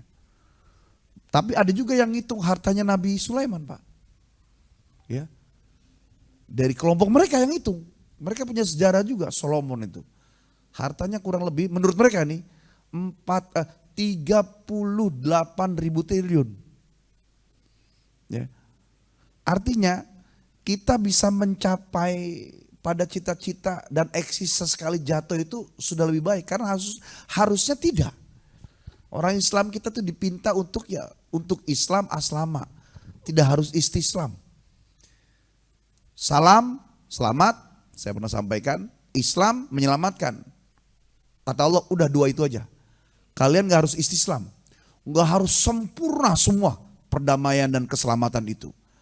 Ya, kecuali pada nilai-nilai keadilan itu harus prinsip tertinggi. Jadi ketika ada orang yang punya takaran, ini kayaknya nggak bisa nih. Atau dia punya takaran sesuai dengan porsi-porsi itu sampai akhirnya kok nggak jalan ya. Karena semata Allah itu ingin menjaga keseimbangan hati manusia. Karena Allah ya'lamu ma fis sudur, tahu apa yang terjadi dalam hati manusia. Ini hambaku ini berkali-kali sukses. Aku senang dia masih ibadah. Tapi yang kali ini kalau berhasil bahaya nih. Dalam hatinya ada cita-cita yang aku tidak suka, yang membuat dia makin menjauh dariku. Maka dibuatlah gagal. Dan itu dikasih kisi-kisi kegagalannya. Karena kan kita punya sebuah prinsip, Pak. Pada hal apapun ketika dilakukan dalam langkah-langkah, kemudian ada kemudahan-kemudahan dalam setiap langkah.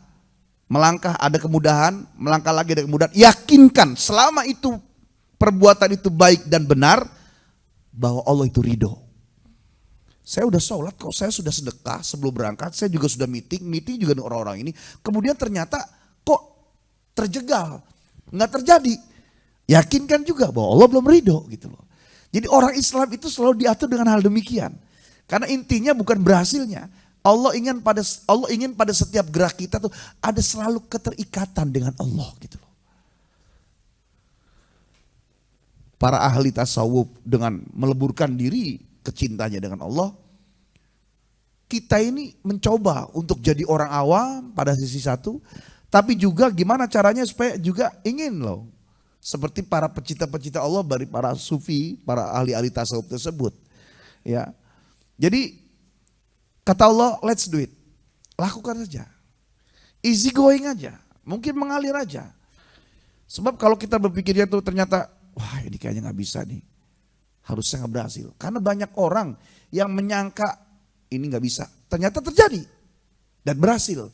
Ada orang dari awal itu ternyata sudah memburu luar biasa. Ternyata gagal. Ya. Kemudian akhirnya patah. Karena berapa banyak orang, Pak, manusia itu yang dia bermasalah dengan manusia, demonya sama Allah. Banyak orang yang gagal pada urusan dunia, demonya sama Allah. Ya. Contoh, ketika dia nggak berhasil, kemudian bubar, amsyong bisnisnya, udah hebat-hebat sholat, gagal juga. Akhirnya dia nggak sholat. Banyak yang begitu. Banyak. Seorang istri, ya, ribut sama suami, udah berjilbab segala macam, akhirnya terjadi perpisahan. Ributnya sama manusia, ketika terjadi perpisahan, dia lepas jilbabnya. Dia pakai baju semau-maunya. Itu namanya masalahnya sama manusia, protesnya sama Allah. Nah, Allah menjaga keseimbangan hati tadi. Jadi hal-hal tadi, kalaupun kita beresolusi itu sebenarnya pada urusan-urusan ya, tidak hanya urusan sepele. Tadi Ustaz Zaki menyampaikan pada bukan urusan ibadah. Nah, kita, kenapa saya sebutkan coba perbaiki sholat sekarang. Kata Ustaz Zaki dalam kitab Hikam sebutkan jangan di situ muternya. Gitu loh. Kenapa saya sampaikan dimulai dari urusan ibadah? Karena orang kita banyak yang salah kaprah. Contoh, ya, pernah nggak dengar nama Ustadz Muhammad Anu Al-Hafiz? Al-Hafiz, di belakangnya ada Hafiz. Yang kita tahu apa, Pak? Berarti dia hafal Quran. Padahal Al-Hafiz itu kita cek sejarah. Imam Syafi'i Al-Hafiz, Imam Malik Al-Hafiz, ya. Imam Ahmad bin Hambal, bahkan beliau dikenal hufadud dunia, manusia yang paling banyak hafalan hadisnya di 3 abad pertama Hijriah. Ternyata gelar Al-Hafiz hufadud dunia bukan untuk orang yang hafal Quran. Al-Hafiz atau hufaz itu buat mereka yang hafal hadis. Kenapa enggak ditempelkan kepada Quran? Karena harusnya orang Islam memang hafal Quran. Karena dulu Nabi ngomong, telah turun wahyu, qala Allah Ta'ala, jebret-jebret, sabar langsung hafal. Itu berlaku pada seluruh manusia sampai akhir zaman. Kenapa ada gelar hafiz? Ternyata menghafal juga di hadis. Kenapa saya tekankan, ayo perbaiki ibadah, absen, sholat segala macam. Karena banyak orang yang lupa dan meninggalkan ibadah. Maka dimulai dari hal itu. Ujungnya saya udah jelaskan lagi. Bagaimana caranya bercita-cita sekali yang besar. Dari hal yang wajib, memperbaiki kualitas ibadah. Ya, karena kita terseret-seret dengan nilai-nilai dunia. Hebatkan dulu urusan ibadah. Tapi untuk urusan yang lain, ya, jangan yang kecil, yang hebat. Bangun bangsa. Dimulai dari rapihnya kita menata diri, menata keluarga, rukun tetangga, terus sampai urusan yang besar. Nah, saya rangkum dari pertanyaan Bapak sama juga tadi istinbatnya Ustadz Zaki, ya, bahwa apa yang kita lakukan ini tidak serta-merta semua orang tuh harus berhasil. Karena kita dipahami oleh Allah itu tidak harus mustaslim. Cukuplah sebagai salim dan muslim. Salim orang yang selamat, muslim orang yang menyelamatkan. Tidak harus mustaslim, orang yang selalu dalam segala sesuatunya sempurna dan tepat waktu, tepat sasaran, tepat semuanya, sempurna semuanya. Enggak, aku tahu kalian, aku yang menciptakan kalian, kata Allah. Maka lakukanlah, tapi jangan lupa tujuan utama kalian beribadah, teruslah kalian bertautan denganku. Tempelkan hati, badanmu pergi kemana? Ke barat, utara, timur, selatan. Hatimu hanya untuk aku, karena hatimu tempat bersemayam aku. Jangan kau tautkan dengan selain aku akan marah. Gitu. Nah, semua yang terjadi dari kegagalan bisa jadi adalah dalam rangka supaya kita menoleh kepada Allah. Itu. Secara logika harusnya hasil nih. Saya boleh cerita ya Pak terakhir Pak. Saya dulu tahun 2011 punya gudang emas Pak. Sampai dulu uji itu kalau ketemu, wis bos emas bercandaan. Jadi saya punya gudang emas. Dulu ketika Pongkor itu tutup, kan ada limbah-limbah emas yang dikarung-karungin tuh karung-karungnya. Ternyata ada orang yang punya vitamin atau racikan Pak. Ya, kalau dulu di sana tuh di Cigudeg dan Jasinga sekitar Pongkor itu kan gelundungan Pak. Bener nggak? Ya, putar. Ah, ini namanya rendaman. Jadi karung-karung kita beli 60 karung, kita kemudian taruh tuh karung-karung itu, dikasih obat, kemudian dibuat filter, ya, terus dia netes. Dari 60 karung tuh kadang 1 on, 2 on keluar tuh. 60 karung ya?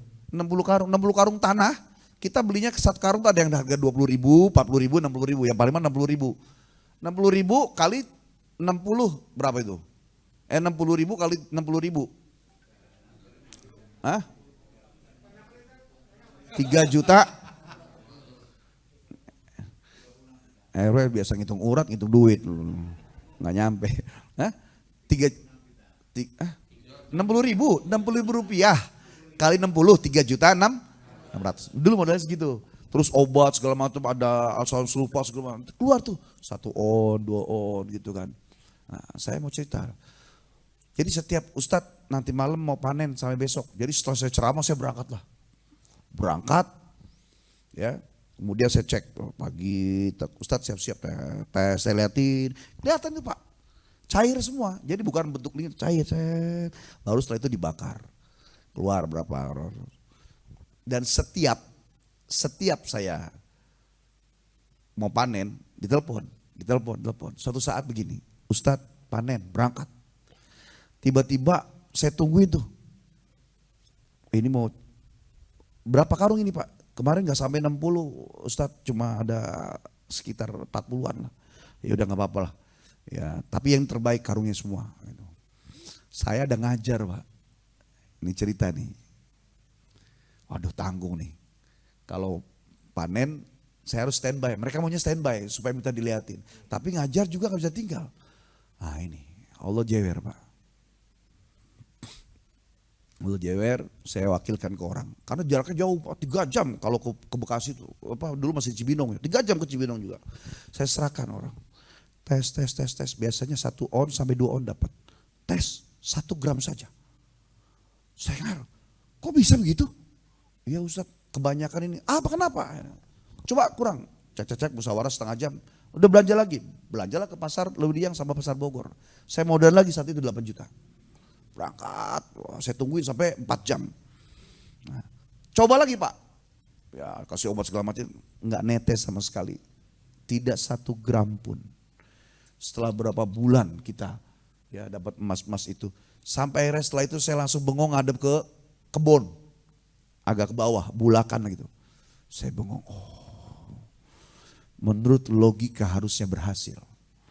Menurut perhitungan para tukang yang memang udah jago dulu, ada karyawan-karyawan di situ, harusnya berhasil. Menurut pengalaman yang udah seharusnya juga panen. Gitu. Kok ini enggak? Bahkan ketika dibelanjakan lagi malah tidak ada sama sekali gitu. Kemudian saya naik ke atas, Kang Sarwo, Pak Anda segala macam, lanjutin patungan, beli karung, dapat 5-10, rendam atur. Saya pulang. Ustaz mau kemana? Saya kembali ke tugas semua. Dulu saya ngebuka bisnis itu 200 juta dulu. Saya tinggalin semua. Itu ala saya menghadapi sesuatu kegagalan. Oh, saya nggak boleh lalai dalam tugas. Saya nggak boleh terlalu hebat di sini. Saya mungkin nggak terlalu hebat ikhtiar karena ada dunia lain yang saya lakukan dan menjadi kewajiban saya. Itu ala saya. Gitu loh. Ya. Kalau tadi secara logika harus hasil Pak. Ya, secara perhitungan harusnya berhasil dan setiap bulan juga berhasil. 2 minggu sekali kita panen. 60 juta terus. Ternyata enggak. Saya mengambil hikmah, mundur. Saya tinggalkan, saya kembali ke dakwah. Saat itu. Ya. Nah, artinya kita dibuat sempurna juga tidak. Karena manusia bukan makhluk yang sempurna. Yang sempurna siapa? Allah dan Rasulullah Sallallahu Alaihi Wasallam. Ada sejarahnya. Ketika manusia nggak pernah sakit, selalu terpenuhi segala cita-citanya, akhirnya mengaku menjadi Tuhan. Siapa? Fir'aun. Ketika manusia berupaya dengan semua kekuatannya, akhirnya kaya raya, kemudian akhirnya dia tidak bersyukur dengan tidak berbagi, kemudian dia pendam sendiri sampai kuncinya dibawa oleh 37 onta, saking banyak dan beratnya. Kemudian dia akhirnya dihukum oleh Allah. Siapa itu? Qarun. Maka dari peristiwa-peristiwa itu dibuatlah kita keseimbangan dengan volume dalam menjalani hidup. Kadang jalan hasil, atau turun lagi, naik lagi, hasil lagi.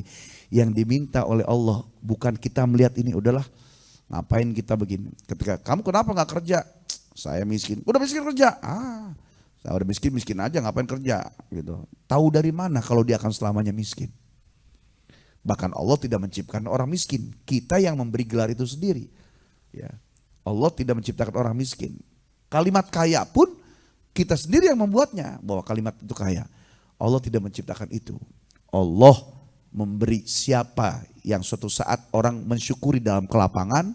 Allah yang melihat, memberikan sebab. Orang yang dia merendahkan sayap dan menaikkan rasa ke langit ketika dia dalam keadaan sempit. Hidungnya tidak besar. Saya suka ngomong, orang yang dewasa bukan orang yang ketika diajak ngobrol itu nyambung. Kenapa sih kalau ngobrol kemana-mana sama dia? Enak sama dia mah dewasa orangnya. Bukan.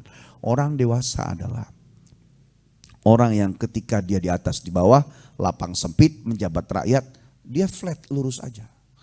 Ketika kaya cupinya nggak naik, ketika susah dia nggak seperti minder dan kecil hati, enggak. Tidak merasa akroman ketika punya. Tidak merasa ahanan ketika gak punya. Gak merasa mulia saat dia lapang di atas. Gak merasa dia hina ketika dihinakan dengan dalam susah. Bukan. Kata Allah itu biasa, sunnatullah. Yang aku inginkan adalah ketika kalian punya gak punya, hasil gak hasil. Aku buka jalannya atau susah dengan ilmu kalian, dengan ibadah kalian. Karena ibadah itu bukan untuk urusan keberkahan dunia, bukan. Ibadah itu buat kalian sendiri. Yang kupinta dari kalian kata Allah. Kau buat rencana sehebatnya, kau perbaiki atas semua kekuranganmu, kemudian kau bertautan dengan apa yang kau alami Jangan lupa, asalmu dariku, suatu saat kau akan kembali kepadaku. Maka latihlah dirimu untuk terus bertautan dengan aku. Itulah yang membuat kita, Pak, tidak berhenti pada sesuatu yang baik di jalan kanan, di tengah ke kanan, fungsinya agama sebagai pagarnya. Iya. Ternyata memang peristiwa yang buruk itu juga bisa menjadi golden moment buat kita. Ya kan, kayak Kimo, ya diberikan mendapatkan kondisi ternyata ya ditunggu-tunggu gak keluar-keluar. Nah, itu kan adalah kondisi yang buruk. Ternyata kondisi yang buruk itu bisa mendatangkan sebuah kebaikan. Kenapa? Karena golden moment itu bisa muncul dalam keadaan apapun. Jadi ketika orang berada di penjara, ketika penjara itu kemudian membuat dirinya menjadi lebih baik, itu adalah golden moment buat dia. Ketika orang itu terjatuh, membuat dosa, tapi ketika dengan dosa itu dia bisa sadar. Kan biasa orang kalau main trampolin itu jatuh, naik pasti lebih tinggi dari posisi yang ini ya Pak. Itu adalah golden moment. Nah syaratnya tadi bahwa Kimo menghidupkan hatinya, ya menghidupkan perasaannya. Innamal mu'minuna alladzina idza dzukirallah wajilat qulubuhum wa idza tuliyat 'alaihim ayatu zadatum imana wa 'ala rabbihim yatawakkalun. Ya kan? Apabila dibacakan ayat Allah maka bergetar hatinya. Walaupun tadi sepertinya adalah hal yang negatif, tapi ternyata hal yang buruk itu yang negatif. Sebuah peristiwa bisa membuat kesadaran. Cuman beliau luar biasa ya, langsung dihentikan begitu. Nggak cuman sekedar meminta maaf, kemudian ya udah deh besok nggak begitu lagi. Tapi betul-betul beliau tinggalkan. Nah mungkin tidak semua orang bisa kayak gini Pak. Dan itu tergantung dari Meskipun 2015 keadaan. mulai lagi. Oh mulai lagi. Dengan cara yang lain. Oh. Karena tadi kan gak boleh berhenti, terus Oh, iya. berharap. Cita-citanya yang dibesarkan. Dia meninggalkan Pak, tapi 2015 dia kembali lagi. Dengan cita-cita yang besar. Dengan cita-cita yang besaran lain. Mungkin bisa balik lagi 2023. Iya, nggak ada yang Kita cari tanah dia. Ini bisa nggak bisa digali sini? Islam menang Pak, Islam menang, Islam jaya, ya, karena memang dengan harapan yang kuat. Ya, kata Nabi, kita ini mengalami fase-fase. Ada mulkan jabarian, ada mulkan alaman haji nubuah. Ya, ada kerajaan yang dipimpin oleh pendosa-pendosa, diktator zolim, raja-raja bengis. Saat itu Nabi berhadapan dengan itu. Nggak lama kemudian ya hiduplah mulkan alaman haji nubuah. Mulkan kerajaan alaman haji jalan nubuah sesuai dengan kenabian Nabi. Maunya kerajaan begini. Dan itu pernah terjadi kan ratusan tahun. Sebelumnya ada kerajaan zolim, mulkan jabarian. Wah, orang yang memaksakan kehendak. Raja-raja yang menindas, dibunuhi rakyat-rakyatnya, diperas. Ya benar-benar otoriter dan luar biasa. Kemudian karena cita-cita Islam hebat saat itu, ya sampai akhirnya tergerus raja-raja yang zolim itu dengan raja-raja yang sesuai dengan maunya Allah dan Nabinya, sesuai dengan kenabian, sesuai dengan jalan syariat Islam. Terus sekarang nongol lagi nih, nah, ya, yang tidak memikirkan Islam, yang penting hidup bangsa dimanapun sekarang udah. Urusannya urusan dunia, bisnis, teknologi, kecanggihan, wah nyampur sekarang Pak. Kita nggak boleh kecil hati, nggak boleh merasa ciut, tidak boleh terpuruk. Kalau dulu pernah terjadi kerajaan yang diktator, kemudian berganti dengan kerajaan yang sesuai dengan maunya Allah dan Nabinya. Sekarang kembali lagi misalnya dengan sebuah negara, di negara mana saja yang kita lihat saat ini benar-benar dunia dan glamor, betul atau tidak? Iya, wah bebas sekarang sosial media segala macam. Kalau kitanya lembek, maka mereka akan memimpin terus. Tapi kalau kita punya cita-cita ala Rasulullah dan para sahabat dulu, tidak mustahil. Setahun, 2 tahun, 3 tahun, 10 tahun, atau dalam 1 dekade ini, Allah kembali mulkan alaman haji nubuah, kembalikan kerajaan-kerajaan, bangsa-bangsa, pemimpin-pemimpin ya, yang mereka betul sesuai dengan syariat Allah dan Nabinya. Amin ya Rabbal Alamin. Dan kita jadikan majelis kita ini Pak, itu untuk memperkokoh hati kita, silaturahim kita. Ya kita niatkan ya pertemuan ini menjadi bagian untuk membangun apa yang tadi seperti Ki mau sampaikan. Ya jangan kita berpikir jauh untuk berpikir bangsa Pak. Berpikir ini aja majelis kopi uduk ini. Yang sederhana. Sekarang dia masuk Islam sudah 4 tahun. 4 tahun setengah. Begitu 4 tahun setengah, bisnisnya hancur. Dan ditinggalkan sama istri sama saudara-saudaranya. Sekarang dia stroke dan tidak punya siapa-siapa lagi nih. Sebentar. Sebenarnya dia Tadi nggak punya siapa-siapa lagi kan? ya. Kan ada Pak RW. Nah, ini makanya ini solusinya bagaimana dia seorang mualaf, ya kan? Nah ini kok gue masuk Islam jadi susah hidupnya, seperti itu.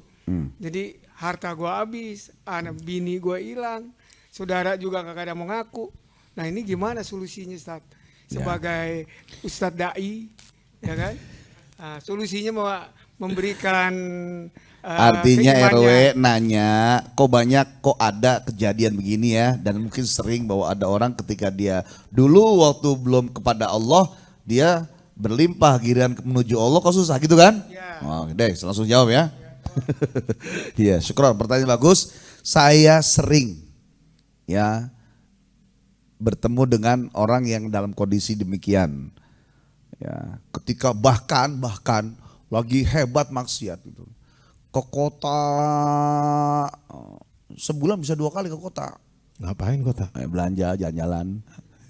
Ya pergi ke dunia-dunia hitam lah ya. Dan itu berlimpah Pak. Ya. Ketika dia mulai sholat, memang orang Islam, ketika mulai sholat susah. Ada lagi orang yang memang maksiat lah istilahnya. Kemudian ketika dia beriman dia susah gitu kan. Sekarang RW, dulu susah, dulu berlimpah. Ketika mu'alaf 4,5 tahun lalu malah susah. Kemudian istri keluarga pergi, akhirnya stroke. Ya, penyakit terberat sedunia stroke, orang segerobak aja berat apalagi stroke ya. Ya. Jadi kita berhusnuzon bahwa bisa jadi ada orang yang ketika dengan susahnya dia dekat dengan Allah. Ketika berlimpah malah jauh. Kita kan sering bilang berapa banyak orang yang berhasil sukses bersabar ketika dalam keadaan susah dan gak kuat ketika dalam keadaan senang.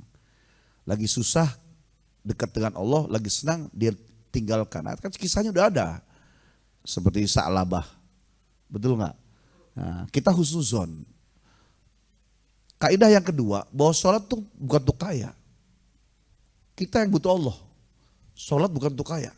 Kalaupun berkah karena kita taat kepada Allah, bukan karena sholatnya, karena taat kepada Allah. Gitu. Rohimnya itu di situ. Ya, sampaikan kepada dia bahwa bisa jadi dulu ada harta-harta yang berbau dengan yang haram. Kemudian bisa jadi memang Allah ingin memberikan sesuatu hal yang lebih baik di depan. Tapi cukup dijemput dengan sabar, penyucian diri, lakukan ibadah terbaik, cari ilmunya, penuhi daripada rukun Islamnya. Tidak hanya dia asyhadu alla ilaha illallah kemudian sholat semaunya. Ya, kemudian jika dia beragama semaunya, tapi penuhi dulu hak Allah atas kekurangan selama ini. Dia bersyukur 0. At-taibu minadz-dzambi kaman la dzambalah. Orang yang bertobat dari dosa, dari non muslim ke Islam itu bagaikan dia tidak pernah berdosa. Maka dari 0 dia mulainya. Mungkin dia sering main di Pertamina. Jadi 0. Dari 0 lagi. Maka hebatkan dia kepada Allah, hebatkan. Dicuci hartanya. Disingkirkan yang tidak sesuai dengan dia. Kalau dia sabari karena sebab dia nggak tahu. Aduh kok saya malah begini. Kata Allah cuma 7 tahun saja. 7 tahun ku bersihkan semuanya. Tahun ke-8 akan diberikan olehku. Istri yang mapan, istri yang baik, anak-anak yang soleh. Kemudian keluarga, kemudian teman-teman yang baik. Juga rezeki yang berlimpah. Syaratnya kau lakukan itu. Nah, kita kan gak tahu sinyal itu. Baru 3 tahun udah ngambil kesimpulan. Kok malah susah gue. Bahkan ada yang baru mulai ibadah seminggu. Gue kok malah susah ya gitu. Sementara kita nggak laut bagaimana retorika dunia. Kalau masalah lagu kan berbeda. Lagu Bang Haji, ku tahu rumus dunia. Nah, nggak apa, itu kan lagu. Kalau lagu cinta mah kan bebas saja. Bener nggak? Anta syamsun anta badrun. Kau bagaikan matahari kau. Lagu cinta jangan dikaitkan sama fikih sama tauhid. pasti itu musyrik semua itu. Apalagi ucapan ku tahu rumus dunia, gak ada yang tahu. Ya cuma kita nggak boleh nyalain Bang Haji. Namanya lah cinta mah bebas aja orang sebebas-bebas ya, bener nggak? Nah tapi kita bukan bicara syair, kita bicara cinta, kita bicara ya tentang real kehidupan, realitanya bahwa ketika kita mampu mengikuti istafti kolbak, ikuti kata hatimu, kata hati yang bagaimana? Hati yang dia terpaut dengan Allah, cepat dia akan diberikan fatwa oleh Allah. Dan setelah terpenuhi, tidak semua jalan hidup orang itu harus sama. Hidup itu tidak ada yang ideal, Pak. Tidak ada hidup ideal. Tidak ada ideal dalam hidup. Ya. Karena ideal dalam hidup cuma dua. Syukur dan sabar. Syukur dan sabar. Kalau kita suka ngeliat, ya Allah lakinya ganteng, bininya cantik, ideal amat. Itu mata. Ya, karena di luar sana ada, ya Allah lakinya botak, gendut, kenapa bininya cantik, itu. Tetap di dalamnya ada sesuatu, ada yang berbeda. Nggak bisa, dari 7 miliar lebih manusia, ya, jangankan nasib jalan hidupnya, mukanya aja nggak ada yang sama. Mukanya nggak ada yang sama. Kembar juga tetap nggak sama, pasti ada bedanya. Apalagi jalan hidupnya, jalan takdirnya, kebaikan keburukannya, keberhasilan terpuruk dan susahnya, pasti dibuat lebih tidak sama. Hanya sekedar Allah menampakkan kebesaran dan kekuasaannya. Jadi silakan rumusnya, pekerjaan ini silakan kau buat. Penuhi dengan ilmu, tapi ingat ujungnya adalah aku. Al-insanu bitafkir wallahu bitadbir. Dalam kalimat lain, al-insanu bitafkir wallahu bitakdir. Manusia yang berencana, Allah juga yang menentukan. Wallahu a'lam bishawab. Insyaallah. Memang harus bersyukur Kimo ya. Dari hal yang sederhana, gitu kayak di rumah misalkan, karena saya nggak ada pembantu kan. Ya kan, karena kala istri bilang, ayah buang sampah, nanti 2 turun. Ayah ambilin ini, nyalain air. Itu dalam 1 hari mungkin bisa 20 kali saya turun naik tangga. Awalnya kesel, tapi lama-lama, wah ternyata dengan turun naik tangga saya menjadi sehat gitu. Ya, itu akan membuat besar hati. Ya, jadi memang Iya kan? antara bersyukur dan penindasan itu tipis bedanya Pak gitu. Enggak, itu kan hal yang kecil sebenarnya enggak. Kalau sama hal yang kecil aja kemudian kita tidak bisa bersyukur, apalagi ya enggak. Mobil misalkan sudah tua, jangan ditanya, wah mobilnya suka apa tua Pak? Iya, saya pengagum mobil tua, padahal kagak mampu beli udah. Iya, tipis-tipis. Iya enggak? Karena bahkan sabar itu adalah ya tidak menampakkan. Ya, tahunya kita ya indah-indah aja gitu kan. Jadi itulah hidup. Benar. Lagunya Ahmad Albar gimana? Dunia ini hanya panggung sandiwara. Saya nggak hafal.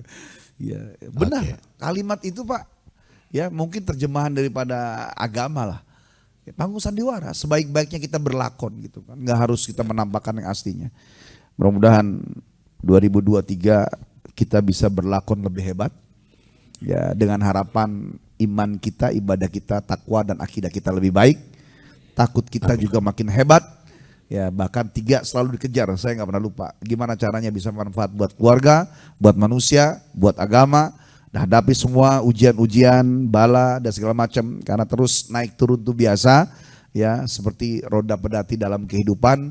Yang penting jaga silaturahim, ya saling mendoakan dan terus bertaut sampai ujungnya nanti bisa pulang kampung bersama dalam ridho dan surganya Allah. Al-Fatihah. A'udzubillahi minasyaitonir rajim. Bismillahirrahmanirrahim. Alhamdulillahirabbil alamin. Arrahmanirrahim. Iyyaka na'budu wa iyyaka nasta'in. Shiratal ladzina an'amta 'alaihim ghairil maghdubi 'alaihim waladdallin. Wa'afwanna ya karim astaghfirullahaladzim falakal hamdu ya ma'budullah wa salli ala sayyidina Muhammadin fil awwalin akhirin wa sallim radhiyallahu tabaraka wa ta'ala kulli sahabati rasulillah ajmain. Bismillahirrahmanirrahim. Hamdan syakirin hamdan na'imin hamdan wa min ni'ama wa kafi mazidah wa lakal hamdu wa lakas syukru kama yanbaghi liwajhikal karim wa li'azimi sultanik. Rabbana hablana min azwajina wa dhurriyyatina qurrata a'yun waj'alna lil muttaqina imama. Ya Rabbana ya dzal jalal bil mujtaba maulal bilal wasi' lana rizqul halal waghfir khotoyana al idham. Allahumma ya muhawwilal ahwal, hawwil ahwalana ila ahsanil hal bihaulika wa quwwatika ya aziz ya mutal ya rabbal alamin. Allahumma la sahla illa ma ja'altahu sahla wa anta taj'alu su'ba wal hazna idza syi'ta sahla. Ya Allah ya Rabbana, yang Engkau tahu tanpa disebut doa ini pun Kau tahu gejolak hati kami. Kalaupun kami sebutkan, kami sedang melatih diri untuk terus komitmen dengan doa kami sendiri. Kami munajatkan, panjatkan di hadapan-Mu. Ya Allah ya Rabb, bimbing kami dengan hidayah-Mu. Mudahkan semua cita-cita kami. Bukakan pintu kesuksesan. Sukses manfaat hidup kami buat semuanya. Dan mampu khusyuk, tenang dalam ibadah. Ya Allah ya Rabb, kami memiliki anak-anak kami yang Kau titipkan. Bagaimana kami bisa mengenalkan mereka kepadamu ketika kami penuh dengan keterbatasan, tanpa kami mengingkari semua kebaikan-Mu. Berikan kami yang terbaik, agar bisa mendidik anak-anak kami, bisa mengenal Engkau dan Nabi, bahkan sukses di dunia, sukses setelah kami pergi kembali padamu. Mereka hidup dalam keimanan dan ketakwaan. Ya Allah ya Rabbana, kami punya keluarga, kami punya saudara, kami punya bangsa, kami punya warga negara yang kami saling mencintai, mendoai dengan gesekan-gesekan kami karena sebab alfa dan khilafnya kami sebagai manusia, sebagai warga bangsa. Ya Rabb, bimbing bangsa ini untuk sukses dalam berpolitik, berpemerintahannya, sukses pada kewajiban kami kepadamu. Ya Allah, kami mendoakan juga saudara kami, sahabat kami semua yang sedang sakit, yang sedang sulit. Kau bukakan jalan keluarnya, Kau angkat penyakitnya. Kami doakan buat orang tua Pak Teguh, Kau sehatkan, angkat balanya, kuatkan, sembuhkan lagi, gagahkan, kokohkan fisiknya ya Allah. Dan buat semua keluarga kami yang dalam keadaan sakit, sakit di rumah sakit, sakit di rumah, ya Allah sehatkan. Ya Allah ya Rabb, berikan kami sesuatu yang bisa kami kuat menjalani hidup dengan khauf dan roja kami ya Allah. Rabbana taqabbal minna innaka antas samiul alim wa tub alaina innaka antat tawwabur rahim. Rabbana atina fid dunya hasanah wa fil akhirati hasanah wa qina adzabannar. Walhamdulillahi rabbil alamin. Alhamdulillah, dengan doa tadi maka berakhir pula kajian kita. Tidak terasa udah jam 10 lewat ini. Slow-slow tapi lama juga selesainya. Baik, insyaallah minggu depan kita ketemu lagi Bapak sekalian ya, dan juga jamaah Zoomia. Semoga Allah berikan kesehatan buat kita, kelapangan waktu, kemudahan untuk kita melangkahkan kaki ke tempat ini. Mari sama-sama kita tutup dengan doa kafaratul majelis. Subhanakallahumma wa bihamdika asyhadu an la ilaha illa anta astaghfiruka wa atubu ilaik. Mohon maaf atas segala kekhilafan. Yang benar itu datangnya dari Allah, dan yang salah itu karena kekurangan dari diri kami sendiri. Wallahul muwaffiq ila aqwamit thoriq, wabillahi taufiq wal hidayah. Assalamualaikum warahmatullahi wabarakatuh. Assalamualaikum warahmatullahi wabarakatuh. Anda telah menyaksikan tausiah virtual bersama dua dai berbagi yang dipersembahkan oleh